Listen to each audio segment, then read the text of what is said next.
Good morning. Patuloy ang malamig na hanging amihan dito sa Luzon at sa Visayas at ito ay magdadala ng kalat-kalat na mga pag-ulan. At sa Mindanao naman ay makakaranas ng mga rain showers and thunderstorms at magdudulot din ito ng mga malalakas na ulan na sanhi ng mga pagbaha at pagguho ng lupa. Panoorin po natin ang Pag-asa sa kanilang ulat ngayong January 29, 2026. 5 AM update.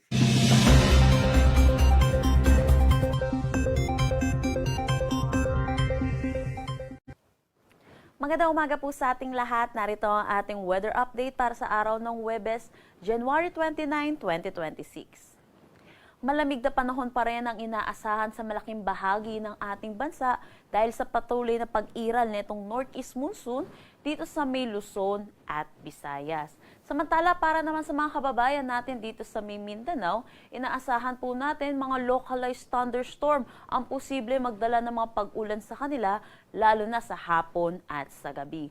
Sa ngayon, wala pa rin naman tayong minomonitor na anumang bagyo or low pressure area sa loob at labas ng ating Philippine Area of Responsibility.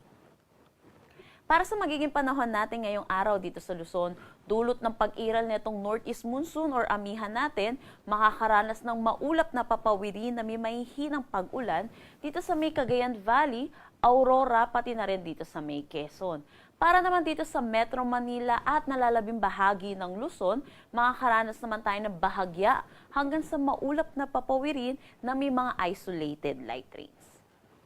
Agwat ng temperatura para sa Metro Manila, 21 to 30 degrees Celsius, Lawag, 21 to 31 degrees Celsius. For Tuguegarao, asahan natin ang 21 to 29 degrees Celsius, Baguio, 13 to 21 degrees Celsius. For Tagaytay, 20 to 28 degrees Celsius, at Legazpi, 24 to 30 degrees Celsius.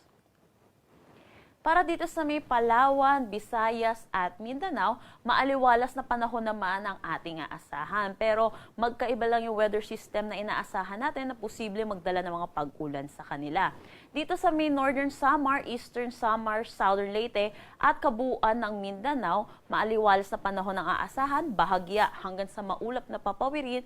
Pero asahan po natin yung mga isolated rain showers o kaya mga localized thunderstorm lalo na sa hapon at sa gabi. Dahil ito po mga localized thunderstorm, posible pa rin po ito magdulot ng mga pagbaha at mga pagguho ng lupa. So tutok po tayo sa updates na nilalabas ng Pag-asa hinggil sa mga thunderstorm advisory. Para naman sa nalalabing bahagi ng Visayas, pati na rin dito sa may Palawan, dulot naman ng northeast monsoon, makakaranas sila ng bahagya hanggang sa maulap na papawirin na may mga isolated light rains. Agwat ng temperatura para sa Kalayaan Islands at Puerto Princesa, 25 to 31 degrees Celsius. Dito sa Iloilo, 24 to 30 degrees Celsius. Cebu, 23 to 30 degrees Celsius. For Tacloban, 24 to 30 degrees Celsius. Cagayan de Oro, 23 to 30 degrees Celsius. Zamboanga, 24 to 34 degrees Celsius. At Davao, 25 to 33 degrees Celsius. Wala pa rin naman tayong nakataas na anumang gale warning sa anumang seaboards ng ating bansa. Pero iba yung pag-iingat po para sa ating mga kababayan, lalo na po dito sa Northern Luzon, dulot na rin ng bugso ng ating northeast monsoon or amihan dahil posible pa rin po yung matataas na alon. Ang sunrise mamaya ay 6:25 AM at ang sunset mamaya ay 5:54 PM.